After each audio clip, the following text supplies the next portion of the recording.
நண்பர்களே, இன்று நாம் பேசப்போவது ஒரு அழகிய தமிழ் பழமொழியைப் பற்றி. பலர் அரசனை நம்பி புருஷனைக் கைவிட்டது போல என்று கேட்டிருப்பார்கள். இது ஒரு ஏமாற்று அல்லது ஆசைக்காக குடும்பத்தை விட்டுவிடுவதை குறிக்கும் என்று அநேகர் நினைக்கிறார்கள். ஆனால் உண்மையில் இது அரசினை நம்பி புருஷனைக் கைவிட்டது போல என்று இருக்கிறது. இதில் அரசன் அல்ல, அரசின், அதாவது அரசமரம்தான் முக்கியம் என்று நம்புவது. இப்போது இதன் பின்னணியை பார்க்கலாம். பாரம்பரிய தமிழ் சமூகத்தில் பிள்ளைப்பேறு விரும்பும் தம்பதியினர், குறிப்பாக மனைவி, அரசினை என்று அழைக்கப்படும் அரசமரம், மரங்களின் அரசன் அரசமரம். அதிக அளவில் தூய பிராண வாயுவை, அதிக ஆக்சிஜன் வழங்கும், மன அழுத்தத்தை குறைக்கும், உடல் சமநிலையை ஏற்படுத்தும் அரச மரத்தை சுற்றினாலோ அதனருகில் தினந்தோறும் இருந்தாலோ பெண்கள் கருத்தரிக்கும் வாய்ப்பு அதிகரிக்கும். இதனால் திருமணம் ஆன பெண்கள் அரச மரத்தை சுற்றி வருவார்கள். இது ஒரு ஆழமான நம்பிக்கை இன்றும் சில கிராமங்களில் நடக்கிறது. அந்நேரத்தில் புருஷனை கவனிக்க மாட்டார்கள். இதனைத்தான் பெரியவர்கள் அரசனை நம்பி புருஷனை கைவிட்ட கதை என்று கூறுவார்கள்.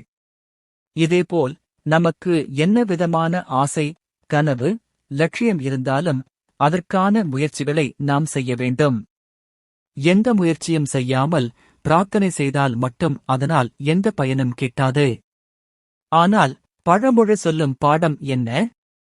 அந்த மரத்தை, அரசினை மட்டும் நம்பி உண்மையான கணவனை, புருஷனை கவனிக்காமல் அவருடைய அன்பையும் உறவையும் விட்டுவிட்டால் என்ன பயன்?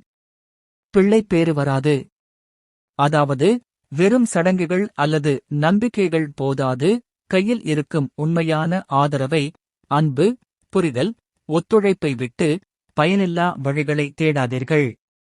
காலத்தால் அரசினை என்ற சொல் அரசனை என்று தவறாக மாறி இந்த ஆழமான பாடம் சர்ச்சைக்கு ஆளானது.